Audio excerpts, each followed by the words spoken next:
Ouais, il est potox, c'est Antox, et bienvenue dans cette nouvelle vidéo critique qui est une inédite sur la chaîne puisqu'il s'agit d'une critique d'un film cette fois-ci et pas d'un roman ni d'un comics.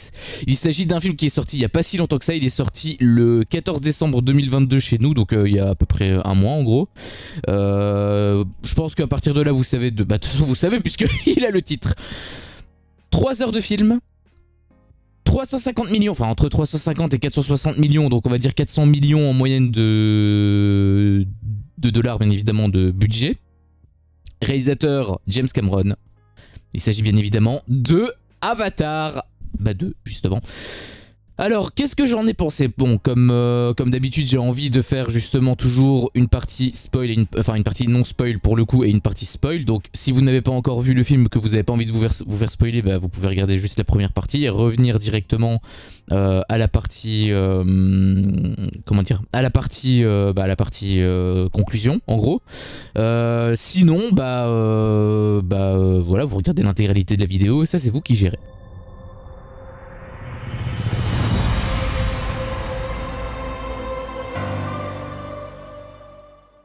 Pour donner mon avis sans forcément spoiler, qu'est-ce que j'en ai pensé? Bah en fait c'est un bon film globalement, c'est pas un film incroyable révolutionnaire, mais c'est pas non plus un navet, c'est même loin d'être un navet. En réalité c'est quand même un bon film par rapport à la technique, par rapport à la gestion de la caméra, de la lumière, de l'histoire, bref. Même si l'histoire c'est vraiment beaucoup de recyclage par rapport au premier. En fait non, j'ai pas aimé l'histoire. Concrètement, j'ai pas aimé l'histoire. Le début est très expéditif. En gros, on explique comment ils en sont arrivés là pour continuer l'histoire donc dans le 2. Sauf que j'avais l'impression que c'était pas le 2 que je regardais. J'avais l'impression de regarder le 3 et que le 2, bah, c'était entre les deux trucs qui étaient expédiés. Du coup, c'était pas spécialement, c'était pas, ça posait les bases, mais du coup, émotionnellement, j'étais pas trop pris dans le truc. Il y avait beaucoup de mécanismes qui étaient reprises par rapport au 1. Forcément, je pouvais pas forcément vous le dire, mais enfin même pas dans cette partie, mais si vous avez vu le 1, tout ce que vous avez vu dans le 1, les quelques petits trucs etc, ils sont réutilisés, ils sont recyclés littéralement dans le 2. Donc ça a fonctionné une fois avec Avatar 1 forcément, mais avec Avatar 2 le problème c'est que comme on l'avait vu avant, et en plus c'est beaucoup moins bien fait dans le 2 parce qu'au moins dans le 1 ça avait été préparé, ça a été mis en place. Là ça sortait un peu de nulle part à certains moments. Enfin ça faisait écho au premier film, mais du coup dans ce film là précisément il y avait rien quoi. Donc ils auraient dû simplement le remettre en place au moins au début pour ensuite le réutiliser à la fin. Bon, c'était pas en termes d'histoire c'était pas ouf franchement. J'ai vraiment pas trop aimé. C'est même pas que j'ai pas trop aimé en fait. Vous voyez tous les gros blockbusters que vous voyez où vous regardez le film mais sans forcément réfléchir sur le scénario ou pas, ou quoi? Bah Avatar 2 c'est exactement ça. En fait il faut vraiment poser son cerveau et pas trop réfléchir parce que sinon, enfin de toute façon tu n'as pas trop le temps de réfléchir parce qu'il y a tellement d'actions dans tous les sens que juste ton cerveau il s'atrophie tout seul. Donc au final le film t'aide bien à ce niveau là. Et donc voilà, j'ai pas été trop fan de l'histoire. Bon bien évidemment en termes d'effets spéciaux, en termes d'esthétique c'est absolument incroyable. Pareil pour le son, enfin tout ça c'est admirablement géré. Il y a cependant quelques problèmes qui pour moi sont également liés au scénario, mais il y a aussi quelques trucs qui sont un peu bizarres. Notamment parfois j'ai l'impression que ça laguait. Genre je regardais le film et il y avait des trucs qui se faisaient, c'était super fluide, et à certains moments enfin je sais pas si c'était l'explosion, parce que souvent c'était avec les explosions, c'était l'explosion qui était comme ça ou si c'était mes yeux qui voyaient quelque chose de bizarre. Mais enfin c'était à certains moments c'était très chelou quand même. Je disais que la technique elle était bien, mais on va dire dans sa globalité, parce qu'il y a certains passages vraiment qui étaient vraiment tendus on va dire. Sinon, en termes de musique, c'était globalement la même musique que le premier, si je dis pas de conneries. Après, ça fait tellement longtemps que j'ai plus vu le 1, j'avoue que je pourrais pas trop dire, mais ouais, il me semble que c'était globalement la même musique. Sinon, ça marchait quand même bien, hein, on va pas se mentir, la musique elle fonctionnait quand même bien avec l'émotion ressentie dans le film, donc Voilà, c'était quand même immersif à ce niveau-là, heureusement encore. Et sinon, ouais, il y avait quand même un truc qui est très positif pour moi, c'est le détail à certains moments, parce que c'est de la 3D à la base, le détail à certains moments par rapport à la peau, par rapport aux objets ou quoi, on voyait en fait une certaine texture. Enfin, il y a un passage justement que j'aimerais bien vous le dire, mais je vais vous le dire dans la partie spoil. Mais voilà, c'était ultra bien animé, oui, même si à certains moments il y a des problèmes de framerate, ou alors c'est mes yeux qui bug encore une fois. Mais sinon, en termes de texture, c'était absolument somptueux. Je sais pas s'il y avait certains éléments qui avaient une texture un peu chelou. Après, c'était peut-être à cause du... des aliens, enfin des navis, voilà, c'est comme ça qu'ils s'appellent. C'est peut-être juste la peau des navis qui paraissent comme ça, mais justement on voyait ce navi là et on voyait les autres navis et ils avaient moins de détails en fait. C'était ça qui était un peu bizarre. Après c'est peut-être le fait que comme ils étaient bébés, voilà, ils ont pas tous les rides, tous les pigments que nous on a. Ils sont beaucoup plus lisses, etc. C'est une peau de bébé littéralement. Donc ça s'explique peut-être par rapport à ça, mais mon regard était très orienté vers lui, alors que normalement t'as une image quand même globale. Donc voilà, ça c'était pour la partie non spoil, donc on va passer à la partie spoil.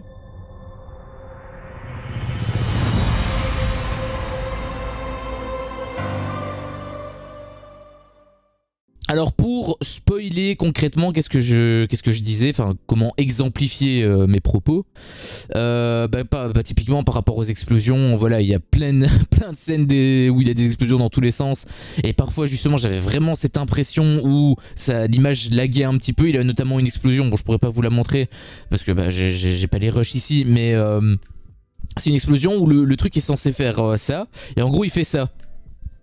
Donc il saccade un petit peu et c'est très bizarre. Il y a aussi d'autres explosions qui sont très rapides pour le coup. Par exemple c'est une flamme qui est censée faire ça, mais en genre une demi-seconde, enfin en une seconde on va dire. Mais au final on dirait qu'il y a 4 frames, 4 frames et c'est tout. Donc ça c'est très bizarre à ce niveau-là et parfois c'est même un peu perturbant. Bon après c'est pas non plus tout le film heureusement, mais voilà, c'était quand même un petit problème. Par contre, parce que je parlais par rapport à la technique bien évidemment, ces genres d'erreurs, parce que c'est vraiment des erreurs, c'est quand même problématique. En revanche, enfin problématique dans la légèreté encore une fois, mais c'est quand même dérangeant. C'est plus dérangeant que problématique en réalité. Mais par contre, il y a, par rapport au point positif que je disais avec la technique, avec le niveau de détail, etc., à un moment donné, il y a un personnage, donc je sais même plus comment elle s'appelle. Franchement, l'histoire, c'est une catastrophe. Hein. Il y a un personnage, c'est la fille ou je sais pas trop quoi, qui était un peu... Enfin, elle était pas noyée, mais en gros, elle avait été en connexion avec... merde, comment elle s'appelle? La déesse, là, je sais plus comment elle s'appelle. Et Elia. Je sais plus, non Elia c'est le chien de mon pote. Voilà, Eloa ou un truc comme ça. Où donc elle voit un truc et ensuite elle bug, on sait pas trop ce qu'elle a, elle fait une attaque ou autre. Elle est posée donc sur, enfin dans un cabanon pour être soignée. Et en fait il a un personnage qui l'a tapoté, donc elle tapotait le ventre avec un bout de, je sais plus c'était quoi, son doigt ou peut-être un bout de branche, je sais pas, enfin bref avec quelque chose. Et on voyait la peau faire littéralement la pression comme si c'était une peau réelle alors que c'est de la 3D encore une fois. Donc vraiment à ce niveau là c'était super bien fait. Pareil par rapport à l'eau et tout, ça passait entre les doigts etc. C'était vraiment, enfin l'eau elle était même magnifique en vrai. J'avais l'impression de voir un jeu PS5, même si je pense que c'est même mieux encore que les jeux PS5. En tout cas voilà, en termes de réalisme c'était vraiment assez bluffant, donc c'était plutôt pour moi c'est le seul point positif hein, du film hein, vraiment hein. Pour moi c'est vraiment le seul point positif parce que le problème c'était l'histoire. Et comme je l'ai dit, c'est du recyclage en boucle. Il y a l'histoire d'amour qui est beaucoup moins impactant, je trouve, que l'histoire d'origine. Enfin, je sais même pas si on peut appeler ça une histoire d'amour. Il y a un peu d'amour et ensuite, je sais pas trop, on dirait que ça s'évapore dans la nature ou autre. Il y a pas mal de choses qui sont mises en place. Alors, pour le coup, il y a je précise quand même, il y a le 3 et le 4 qui sont censés être de sortie. Donc peut-être que certains éléments qu'on n'a pas actuellement vont peut-être être expliqués dans le 3 et dans le 4. Donc les choses que je vais dire maintenant, c'est à prendre avec des pincettes. Mais il y a quand même certains éléments qui sont placés. Par exemple, la relation entre le père, qui n'est pas le père en fait, mais voilà, entre le clone du père et le fils, qui sont placés, qui sont positionnés, c'est très bien. Sauf que, au final, il n'a pas d'impact dedans. Alors, bien évidemment, c'est terminé en mode cliffhanger, puisqu'au final, le méchant n'est pas mort. Donc peut-être que ça va être développé dans le 3 et dans le 4, mais voilà, il y a un manque quand même dans ce deuxième volet. J'ai l'impression, j'ai peur en fait que sur la quadrilogie, parce que normalement il y a 4 films, le 2, enfin en espérant que le 3 et le 4 c'est pas la même chose, mais que le 2 soit une sorte de tremplin entre le 1 et le 3, sachant que déjà dans le 2, il y a déjà des éléments, notamment la phase d'exposition que je vous ai dit, où on expliquait que voilà, il y avait le fils qui était né, où il avait justement... D'ailleurs, c'est un peu sorti de nulle part, hein, enfin pas ce fils-là, mais le fils du méchant, là, il est un peu sorti de nulle part. La fille de... merde, comment elle s'appelle? Sigourney Weaver, mais je sais plus comment elle s'appelle dans le film. En mode avatar en plus, pareil, enfin... C'est très bizarre à ce niveau-là, je sais... Enfin, en fait, c'est expédié, mais vraiment, comme ça, c'est posé sur la table direct ainsi. Du coup, ça n'avait même pas été placé dans le premier film. Donc c'est pour ça que je dis que j'avais vraiment l'impression de voir directement le 3 et que j'avais l'impression de louper le 2 en fait. Ça vraiment, la phase d'exposition, je l'ai détesté parce que c'est passé à une de ces vitesses que au final, les personnages, je m'y attachais pas. Le seul personnage que je m'attachais, c'était le petit rebelle. Le fils un peu rebelle, parce que la caméra est très centrée sur lui. Je sais même plus comment il s'appelle. Rien que pour vous dire à quel point le film était une catastrophe, les noms, je m'en souviens plus. Bon, après, c'est des noms un peu... voilà, un peu exotiques, etc. Donc c'est peut-être aussi pour ça. Mais après, il y a beaucoup de personnages. Hein. Autant dans le 1, t'as que quelques personnages avec le héros, le méchant, le personnage de Sigourney Weaver et forcément la petite amie. Bon, après, il y a quelques personnages secondaires par-ci par-là. Il y a peut-être, on va dire, 8-9 personnages qui sont relativement importants. Mais là, waouh, entre les scientifiques, le méchant, les méchants, parce qu'il y a même plusieurs avec les... Bon, au final, ils parlent pas trop, mais avec les soldats, etc., c'est quand même un peu chaud. Plus tous les personnages du premier, plus tous les nouveaux personnages avec les enfants et tout, sachant qu'en plus, il y a 2 clans, puisqu'il y a le clan des habitants de la forêt, là, et le clan des habitants de l'eau. Plus les chefs, les enfants, enfin bref, c'est un gros bordel, vraiment, ça m'a un peu perdu. J'aurais préféré... Très sincèrement, j'aurais préféré que ce deuxième film soit le 3e film et que le 2e film explique en fait vraiment la transition complète entre le 1 et le 3. Parce que là, enfin entre le 1 et le 2 du coup. Parce que là vraiment c'était un bordel sans nom. Autant dans le premier film l'idée était simple. Voilà, t'avais ça. Ça commençait comme ça. Autant dans le 2, tu passes d'un point A à un point C directement. Il y a une ellipse temporelle de 15 ans. Donc je trouve que c'est vraiment dommage à ce niveau-là. Je pense qu'il aurait vraiment dû plus prendre son temps. En tout cas, moi j'aurais préféré. Donc la phase d'exposition, voilà, catastrophique. Les mécanismes, comme je vous ai dit, donc la phase pseudo-romance, voilà, au final ça a été un peu tombé à l'eau. La phase avec le père, avec l'enfant, je veux dire, du méchant et le père, voilà, ça a été un peu... Ça a été quand même plus ou moins approfondi hein, sur la fin, enfin sur la fin. Tout au long du truc, mais au final c'était pas aussi intense que dans le premier film par exemple.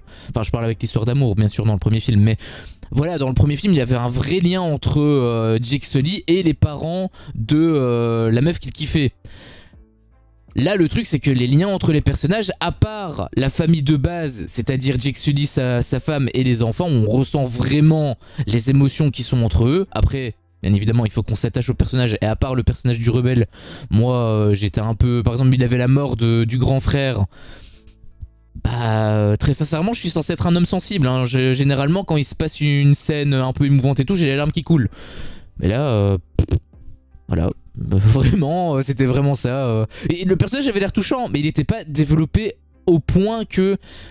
Voilà, on ressentait la tristesse pour la perte du personnage. Si c'était l'enfant rebelle, là j'aurais chialé.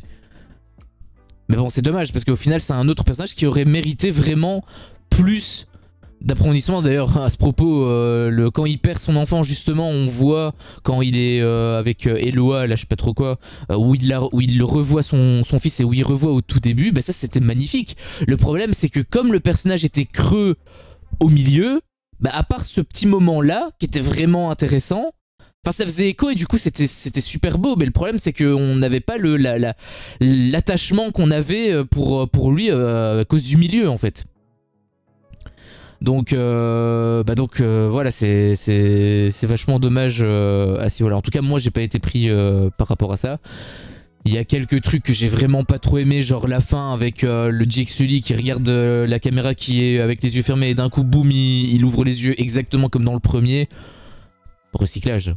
Je suis désolé, c'est recyclage 100%. Le truc avec le je te vois, c'est un truc du premier, bien évidemment. Mais là... Enfin, ok, d'accord, le 2 est automatiquement la suite, donc tu peux le réutiliser, mais en le réutilisant mal, ça fait plus recyclage qu'autre chose. Sachant que c'est que dans ce petit moment-là où on voit, où on entend ce petit passage. Alors que s'il l'avait replacé au début, ça aurait peut-être eu un peu plus d'effet. Après, voilà, c'était très... la situation finale, comment elle se débloque et comment, du coup, le père est fier de son enfant. Bon, peut-être que c'était avec la perte de son premier enfant qui se rend compte que, voilà, il a perdu un enfant, à quel point la famille est plus importante, parce qu'il y avait toute cette notion-là avec la famille qui se comportait comme si c'était une escouade militaire, alors qu'à la base, c'est censé être ses enfants. Peut-être que, en effet, ça peut s'expliquer par rapport à ça. Le souci, c'est que ça a pas été plus développé que ça. Donc il y a vraiment... Enfin, le film il dure 3 heures, mais j'ai l'impression que sur les 3 heures, il y a 3 heures de vide quasiment. Parce que très sincèrement, à part le passage avec le fils rebelle, et c'est ça que je vous dis, à part le passage avec le fils rebelle, j'ai l'impression que c'est une coquille vide le film. Et il y a plein de passages qui servent à rien. Genre les montures aquatiques. Pourquoi te faire chier à dresser une monture qui peut aller sous l'eau quand les montures qui peuvent voler peuvent aussi aller sous l'eau? Parce que c'est ce qu'on a vu, on a vu les dragons, là je sais pas trop quoi, qui allaient également sous l'eau et qui remontaient. Donc à quoi bon avoir une monture aquatique si les montures volantes peuvent aller sous l'eau? Sachant que Jake Sully a déjà sa monture volante. Bah je sais pas. Un truc aussi qui est ultra ridicule, et ça c'est vraiment le truc que j'ai pas aimé. Autant ça aurait pu s'expliquer s'il y avait le lien, quand il branche la prise là. Autant là ça aurait pu s'expliquer parce que là ils avaient un lien. En revanche, et là on aurait peut-être pu comprendre les personnages et voir le premier film différemment. Parce que si on voyait le lien se faire et qu'on l'entendait réellement, qu'on le voyait à l'écran, là ça aurait pu expliquer certaines choses dans le 1 et changer un peu notre vision du premier film. Je parle bien évidemment quand il parle avec les animaux. Sauf que c'est que avec les animaux aquatiques. Déjà, de 1, c'est pas avec genre les montures volantes, ils ont pas le droit à la parole. Alors oui, ok, d'accord, ils sont plus intelligents, ça a été bien expliqué, ça a été bien établi, c'est juste un scientifique qui l'a dit en l'espace de 1 minute 30, mais voilà, ça a été quand même dit, ok. Sauf que l'intelligence, des animaux intelligents, les dauphins sont intelligents. Est-ce qu'on sait parler avec les dauphins? Est-ce que vous, à travers votre écran, vous savez parler, admettons, mandarin ou je sais pas moi, chinois, indien, enfin une langue ultra, enfin pas l'anglais je veux dire, pas une des langues principales qu'on voit à l'école. Est-ce que vous savez le parler? Il y en a peut-être une petite poignée qui sait parce que voilà, ils sont renseignés dessus et c'est peut-être une passion, peut-être qu'ils voulaient habiter au Japon, des trucs comme ça, ok. Maintenant pour la majorité, vous savez pas. Pourtant vous êtes pas plus con enfin vous êtes pas plus intelligent ou plus con que les Indiens ou les Chinois ou des trucs comme ça. On est d'accord. Le don de la parole est une preuve d'intelligence, sauf que pour que deux espèces puissent communiquer en même temps, enfin puissent communiquer tout court en fait, il faut comprendre le langage. Sauf que là, ça a été un peu sorti du chapeau, comme ça, on s'est parlé aux animaux aquatiques, comme si l'apprentissage de la langue, en quelque sorte, ça avait déjà été une base, alors que, je rappelle, hein, on parle de l'enfant rebelle qui fait partie de la famille des Na'vi de la forêt, et qui vient sur le territoire des trucs de l'eau, je sais pas trop quoi, pour au final savoir, pour qu'il puisse savoir au final parler, c'est pas très français ce que je dis, pour voir qu'il sait parler la langue des animaux aquatiques, mais sans aucun apprentissage. Alors c'est plutôt émouvant parce que tu vois quand même, justement, il y a une relation qui se crée entre le personnage rebelle et justement la baleine, là, comment ça s'appelle, le Turum, c'est une sorte de grosse baleine en gros, et il y a un lien qui se fait, et justement c'est super beau d'ailleurs ça. Le problème, c'est que c'est con. Enfin c'est pas vraiment cohérent. S'ils avaient un lien comme avec les animaux, les montures par exemple, là on pourrait comprendre, c'est ça que je dis en fait, si il avait le lien, là on saurait ce qui se passe dans leur tête à ce moment-là. Ils savent littéralement communiquer grâce à ça, et là du coup ça paraîtrait logique, ça paraîtrait bien évidemment fictif, c'est une œuvre de fiction bien évidemment, mais on va dire que voilà, le truc a été établi en plus dans le premier film, et ça pourrait expliquer la chose, la communication. Là ça explique rien du tout, là ça sort par magie. Donc là vraiment j'ai vraiment pas, c'est ça même qui m'a sorti du truc, parce que je trouve que la relation elle était ultra intéressante en plus. C'est ça qui est dommage. Est-ce qu'il y avait d'autres choses? Ah oui, bon, bien évidemment il y avait le truc avec le début, comme j'avais dit, ça n'a pas été expliqué qu'il avait un fils, le méchant, ça n'a pas été expliqué que Sigourney Weaver, je me souviendrai jamais de son nom dans le film. Elle a eu une fille également, avec qui on sait pas non plus. Bon après ça peut entretenir le mystère, etc. Ok, mais le fait que ça sort du chapeau, c'est ça qui me dérange en fait, c'est que ça sort du chapeau. Et j'ai même envie d'aller plus loin, le méchant a un clone d'Avatar. C'est le même méchant que dans le 1, sauf qu'il est en mode Avatar. Et ça n'a pas été expliqué dans le 1. Dans le 1, il a même été clairement stipulé que le méchant haïssait les autochtones. Donc logiquement, il avait même justement, il avait un rébut par rapport à ça. Il voulait même pas avoir d'avatar. Il me semble que c'était ça. Il voulait même pas leur ressembler, tellement que ça les dégoûtait. Bon après, ça fait longtemps que j'ai plus vu le film. Corrigez-moi dans les commentaires si jamais vous avez la réponse. Mais il me semble que c'est ça. Il me semble qu'il détestait les navis. Et au final, on sort qu'il a un clone d'Avatar. Alors par contre ce qui est cool c'est qu'on voit quand même la mort, enfin on voit la retrouvaille entre le clone et la mort, enfin le cadavre du personnage d'origine. On voit même, il y a même un truc qui est très bien fait où on voit en fait les deux flèches avec les plumes etc. qui est une sorte de signature en fait de la tueuse. Donc la tueuse c'est la femme de Jack Sully. Et quand il retrouve justement ces mêmes flèches un peu plus tard, il comprend que en fait c'est elle qui l'a tué. Par contre ce qui est très bizarre c'est qu'il en veut toujours à Jack Sully. Alors oui d'accord il en veut, ok très bien, mais à la base c'était une vengeance par rapport à sa mort. Donc il aurait dû se tourner vers sa femme. Ce qui aurait pu renforcer d'ailleurs le lien entre la femme et Jake, parce que du coup Jake il aurait voulu la protéger et ça aurait pu donner un beau combat. Au final le combat... Mais je suis pas fan vraiment du combat. D'ailleurs je trouve que c'est très bordélique. Il y a certains combats qui sont super cool, mais les 3/4 du temps vraiment j'avais l'impression, je posais mon cerveau, je regardais et je réfléchissais pas plus de 5 secondes, parce que t'avais des explosions dans tous les sens, t'avais la caméra qui bougeait dans tous les côtés. Alors peut-être que c'était parce que j'étais au cinéma, que ça fait très longtemps que j'ai plus été au cinéma, et que voir un écran ainsi alors qu'on est super proche, parce que la salle a été blindée à mort et qu'on était même pas au centre, on était un petit peu sur le côté, du coup j'avais mal à la nuque. Peut-être que ça peut expliquer le fait que voilà, le fait en plus que j'avais l'écran en pleine gueule puisque j'étais très proche, voilà, peut-être que ça m'a un peu fait tourner la tête. Il me semble aussi que ma séance elle était très bizarre en termes de format, parce qu'on dirait que c'était pas un format, ou alors c'était peut-être comment dire, c'était peut-être James Cameron qui a décidé de pas l'enregistrer en format 1/85e, donc en format cinémascope, et plutôt en format 16/9e, je sais pas.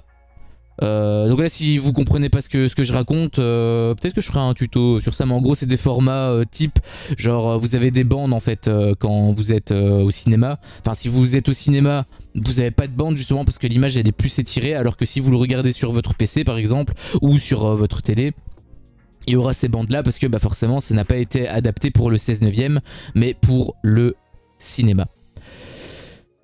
Donc je sais pas trop, et je le voyais très clairement parce qu'il y avait certaines parties qui étaient coupées, on le voyait en fait, c'était un élément, un détail, vraiment j'ai un œil de lynx, hein. C'était un détail en fait qu'on le voyait, où en fait il y avait une sorte de caméra et il y avait un timecode qui défilait en bas, et en fait ce timecode était coupé, et c'est comme ça que j'ai compris que le format était un peu, c'était pas le format d'origine en fait, c'était pas possible que c'était le format d'origine. Donc peut-être que ça a joué, peut-être que voilà, c'est un peu tous les facteurs, hein, le facteur cinéma, le facteur ma position, le facteur format qui était trop allongé, enfin qui était en format 16/9 et pas en format adapté au cinéma. Voilà. Peut-être que c'est un peu tout qui m'a fait tourner de l'œil pendant les scènes d'action.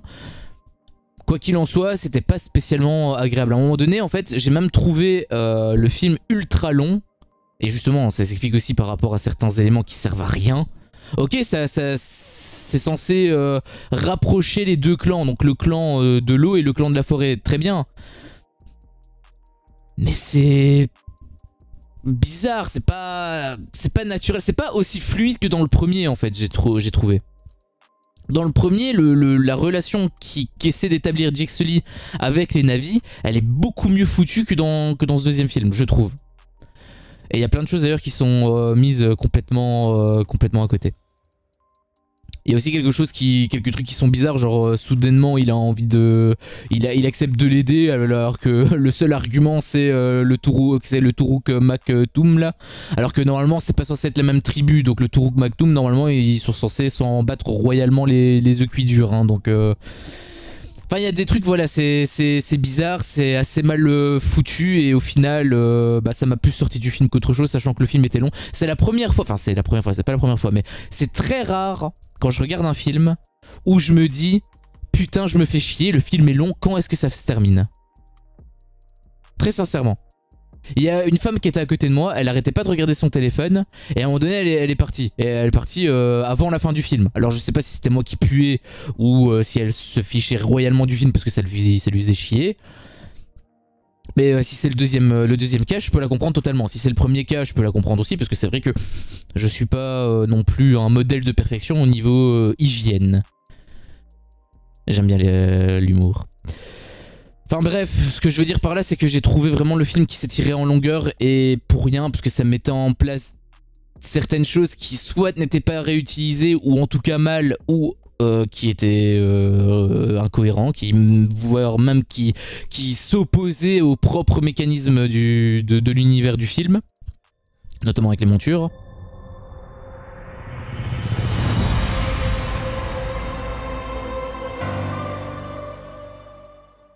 Donc globalement, bilan, qu'est-ce que j'en ai pensé? Bah, je disais que c'était un bon film, mais je veux nuancer. En fait, ça aurait été un bon film si ce n'avait pas été James Cameron. Si ce n'avait pas été James Cameron à la réal. Parce que le problème de James Cameron, c'est que c'est un réalisateur que je kiffe à la mort.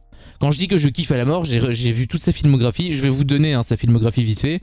Alors, Xenogenesis, bon, c'est son premier court-métrage. Voilà, pour ceux qui veulent le voir, vous pouvez le trouver sur internet gratuitement. Mais voilà, c'était les tout premiers trucs. Il y a limite pas d'histoire. Enfin, si, il a une histoire, mais on voit pas réellement. C'est pas Avatar, hein. Clairement, il avait pas de budget à l'époque, donc c'est normal. Piranha 2, les tueurs volants. Bon, ça c'était vraiment bon, en fait, c'était censé être. Comment dire? C'était censé être plus on va dire une parodie, c'était littéralement un navet, hein. Mais il a quand même bien réalisé le truc en réalité, malgré le fait que le concept était complètement con, il a quand même bien réalisé le truc. Après voilà, c'est là où on rentre vraiment dans le dur. Terminator, Aliens le retour, donc Alien 2, Abyss, Terminator 2, True Lies, Titanic. Bon, les fantômes du Titanic, ça c'est plus un documentaire, donc c'est pas ultra intéressant. Volcan des Abysses, il me semble que c'est pareil. Attends, j'ai pas vu ce film là d'ailleurs. Volcan des... Oui, voilà, c'est ça, c'est un documentaire par rapport au film des Abysses, je pense. Ou alors peut-être que ça n'a rien à voir, je sais pas. Aliens of the Deep, pareil, c'est un documentaire, donc bon, voilà. Sinon, Avatar, et forcément Avatar 2, donc vous voyez qu'il a quand même une filmographie de malade. Le mec, c'est un bonhomme, c'est un pilier dans le cinéma hollywoodien. Et le fait qu'il sorte un truc comme ça, moi, personnellement, ça me dérange. Parce que... le film, on va dire que je lui mets 14, admettons. Si c'était un réalisateur lambda, je lui aurais mis 14. Sauf que, comme je sais que c'est James Cameron et que la moyenne de ses films c'est 18, et quand je dis 18, je déconne pas, c'est vraiment 18, enfin on va dire 17. Allez, on va dire 17 pour voir un petit peu par rapport aux autres films. Je compte pas les documentaires dedans, bien évidemment, c'est pas la même catégorie. Donc voilà, si un réalisateur a 17 constamment en moyenne sur toute sa filmographie et que Avatar 2, enfin son dernier film, vaut 13 ou 14, je peux pas lui mettre 14 en fait. Je peux pas lui mettre 14. J'aurais mis 14 si c'était un autre réalisateur. Là, comme c'est lui, je suis tellement déçu que je lui mets 9. Je ne lui mets même pas la moyenne. J'aurais pu lui mettre 10 ou 11, hein, comme j'avais fait avec le roman qui est juste là d'ailleurs. Avec Timelapse, j'ai sorti une vidéo d'ailleurs de critique dessus. Si vous voulez la voir, c'est ici. Ah non, c'est ici. Si vous voulez aller la voir, vous pouvez cliquer sur le bouton, oui en haut à droite. J'avais fait une critique dessus et je lui avais mis justement un très modeste 11, le livre est relativement mauvais, mais justement il y avait certaines choses qui atténuaient les conséquences, parce que comme c'était pas une écrivaine à la base, bah voilà, j'ai voulu être plus clément. En revanche, si t'as un réalisateur de renom, si c'était si c'était Suzanne Collins qui avait fait ça, j'aurais jamais mis 11, j'aurais mis 8, hein, j'aurais été ultra sévère à la mort. Bah là c'est un peu pareil, là c'est James Cameron qui a réalisé ce film, c'est l'un de mes réalisateurs préférés qui plus est, je peux pas lui mettre la moyenne. Très sincèrement, je peux pas lui mettre la moyenne, c'est une énorme déception pour moi. Le film est relativement correct, mais comme c'est lui, je peux pas. Donc voilà, moi je lui mets 9. Voilà, n'hésitez pas à me dire ce que vous en pensez dans les commentaires, à argumenter également, hein, on peut en discuter. Je pense que je vais créer d'ailleurs un Discord, il est déjà un peu mis en place mais il faut que je le peaufine, mais je pense que je vais créer un Discord si jamais vous voulez discuter avec moi ou avec d'autres personnes, parce qu'au final les commentaires c'est un peu bizarre, on n'arrive pas trop à suivre les discussions, enfin de toute façon s'il y a 3 personnes qui commentent ça va être très simple, mais s'il y a 10 millions de commentaires ça devient très vite bordélique, et même pour les réponses etc c'est très relou. Donc après voilà, vous pouvez toujours me dire brièvement si vous voulez pas spécialement discuter, vous pouvez simplement donner votre avis vite fait, dire vous êtes d'accord avec moi, vous êtes pas d'accord avec moi, combien est-ce que vous lui mettrez etc. Mais en tout cas voilà, vous pouvez les commentaires sont faits pour ça, sont faits pour débattre, donc débattons et pas des branches. Donc voilà, n'hésitez pas à me dire ce que vous avez pensé de ce film également, moi j'étais vraiment déçu. N'hésitez pas aussi à liker et pour me soutenir et à vous abonner si mon contenu vous plaît, que vous allez et que vous voulez voir d'autres critiques. Comme j'ai dit, je ferai une critique roman, une critique comics, peut-être une critique film que je mélangerai un peu, peut-être aussi des critiques séries, je sais pas, il y avait une personne qui m'avait dit oui vas-y fais des critiques films et des critiques séries, c'est pour ça d'ailleurs que je fais cette critique là. Donc voilà, moi ça me dérange pas, hein. Moi je kiffe les films, je kiffe les livres, je kiffe les comics, je kiffe les séries, je kiffe beaucoup de choses. Je suis un pur geek, hein. D'ailleurs vous le voyez, bon là c'est que South Park, mais voilà, il y a d'autres trucs quand je prends, j'ai mon pull avec les 4 maisons de Harry Potter, mon t-shirt Star Wars, enfin bref, je pense que ça se voit sur ma gueule que je suis un pur geek. Donc voilà, je pense que je vais alterner avec tout ça et peut-être voilà, mélanger un petit peu le tout pour diversifier un peu les critiques. Je pense que ça peut être sympa. Voilà, sur ce, je vous dis à la semaine prochaine. Donc ça sera dimanche 14 h, je vais essayer de sortir à chaque fois des vidéos tous les dimanches à 14 h. Donc je vous dis à la semaine prochaine pour une nouvelle critique. Salut!